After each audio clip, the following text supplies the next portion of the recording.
Hey guys, it's Christina Selena reporting from two parts of the world. Today we want to do something a little different and we want to do an activity, like a live activity, where we do a programming analysis of a building that we visited together in Vienna, Austria.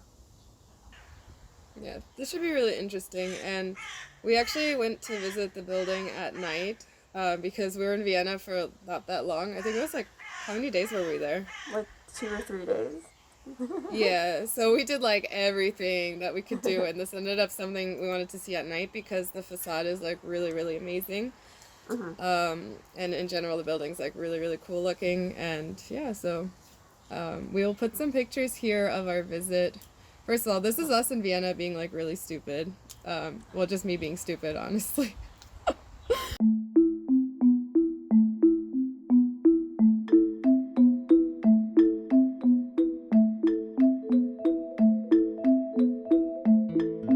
So the building that we're going to analyze will be the Library and Learning Center designed by Zaha Hadid.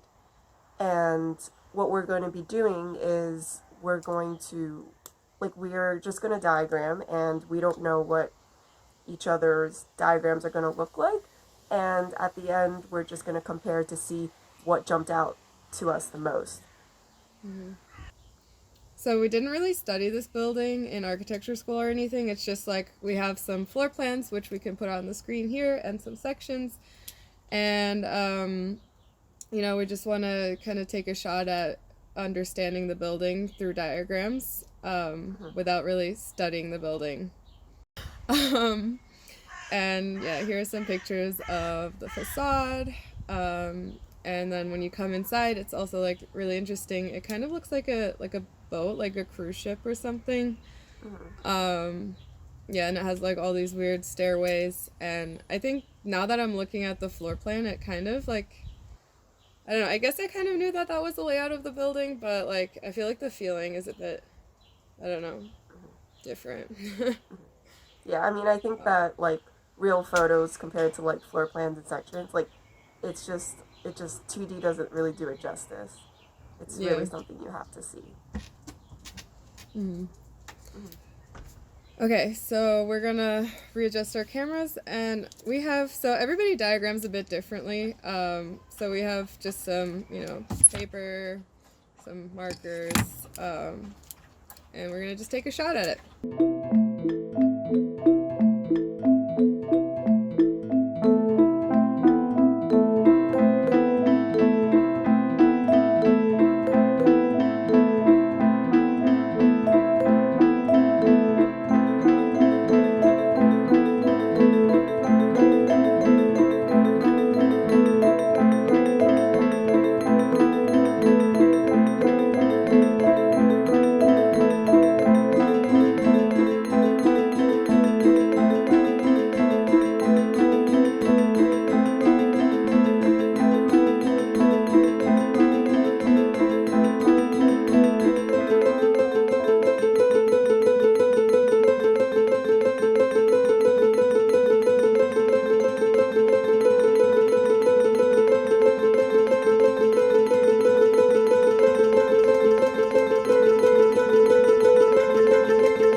We're back.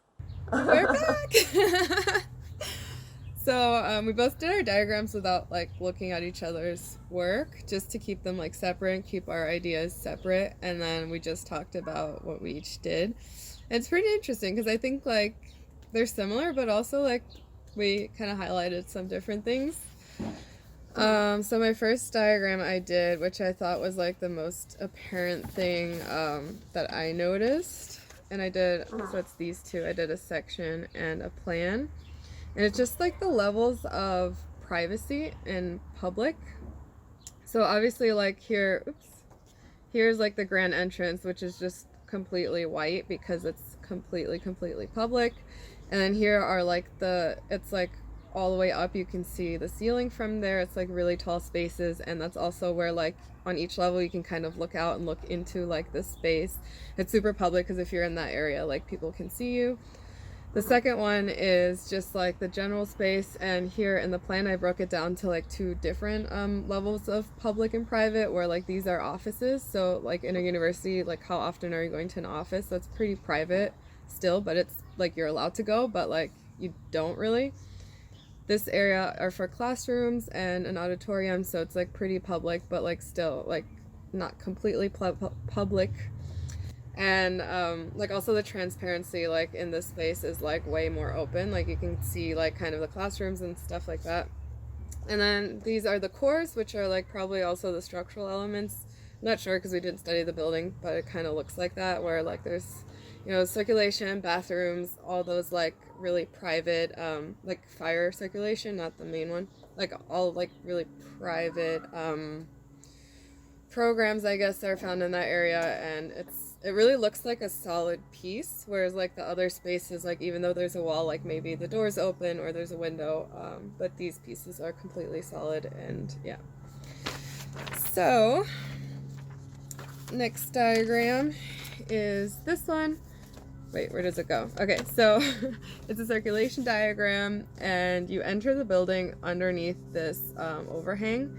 So like the black pieces, as I said before, are the circulation within the cores, which are the fire circulation, and the elevators probably also.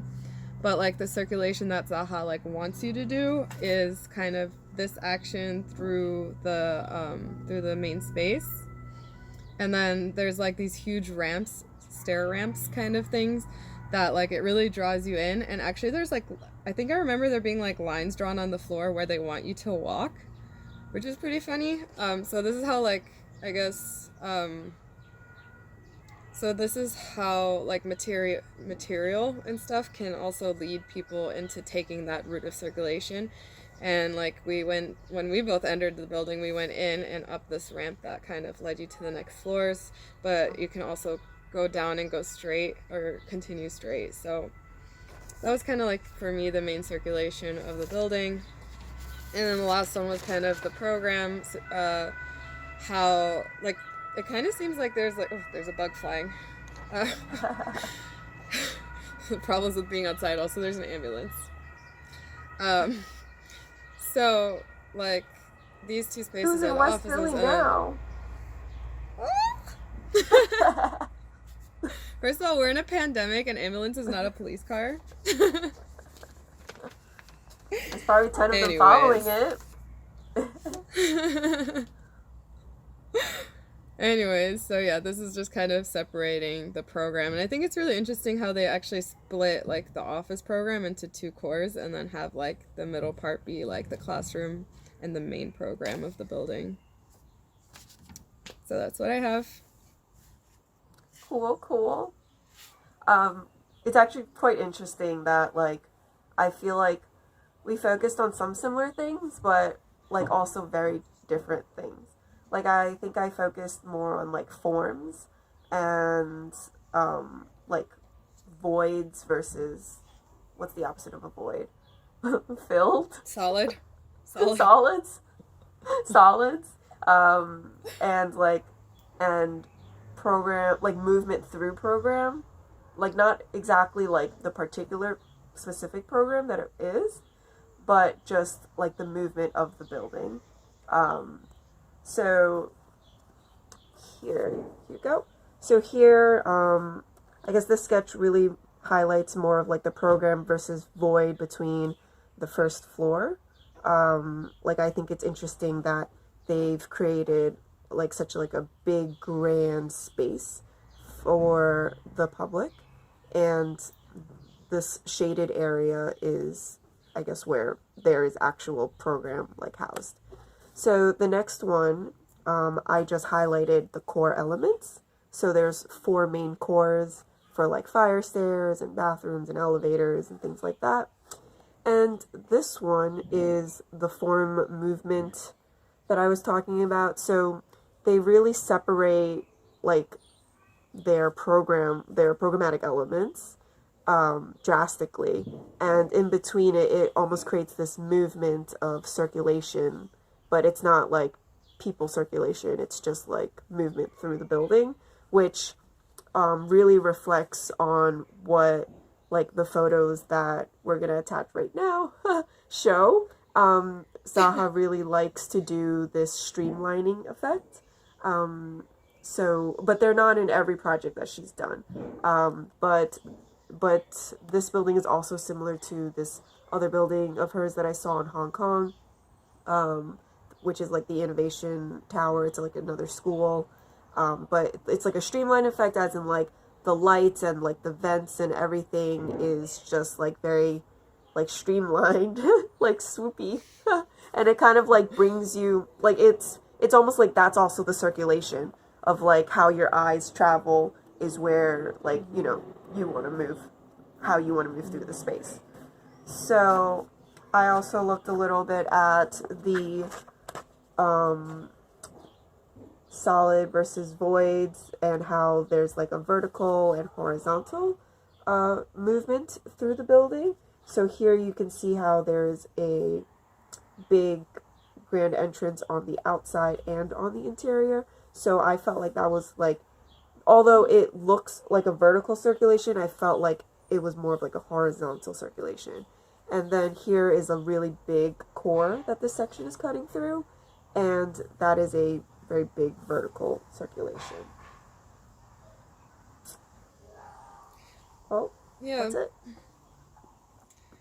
Yeah, I think this building did a really good job with the circulation, because I remember when we went there, we were like really drawn to go out. Like we see like this ramp at the back of that big atrium. We were so drawn to go and like see what it is and get to the top. Yeah. Yeah, that's kind of the excitement that you want in architecture, I think, as a designer.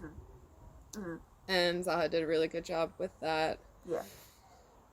Like, I think that the building, like, I think when you first stepped in, it's not overwhelming, but there's a lot of elements that's going on. But yet, it's still somehow clean and, like, clear of, like, where to go, which is very cool. So this was kind of fun. I feel like I've exercised my architecture brain after like forgetting everything I learned in my thesis, because, you know, you try to forget traumatic events. No, it wasn't that traumatic. But another thing is that we mentioned in our Women in Architecture video, which I'll put like the card on here or here, wherever, I don't know what right or left it is. We mentioned that we didn't study enough female architects, so this was kind of an opportunity, since we've been to this building and we've seen it, and, you know, Zaha's like a really amazing architect, so we kind of wanted to dive into one of her buildings that we've both experienced. Yeah, I think it's really great that, like, we're exercising our brains, because, you know, like, even though we're out of school, like, we still have to, like, always, like, be on our feet and, like, be able to critically think, like very quickly. We're always looking at inspirations as well, like in our workspaces. So it's always good to like just keep our brains sharp. So if you like this video, you can comment below and tell us what you think, or maybe you can also tell us about other buildings that you may want us to do some programming analysis on. So we might actually make this into a series, because me and Selena have traveled a lot together to different countries, and we've seen a lot of different buildings together, so it would be really interesting to actually like dive in and do an analysis of them. Because we always feel like we travel a lot together, but we get like the impression of the building only from looking at the building, and I think that we can take our learning like one step further and, you know, actually study these buildings that we've visited. Yeah, and share it with you guys. Yeah, another style of travel vlogs, but not really, because, I don't know. Also, if you liked it, make sure to hit the like button. It really helps us. And subscribe if you have not, because I see some people that are clicking on our videos pretty consistently and not subscribing. Talking to you. We'll see you next time. All right, thank you. Bye.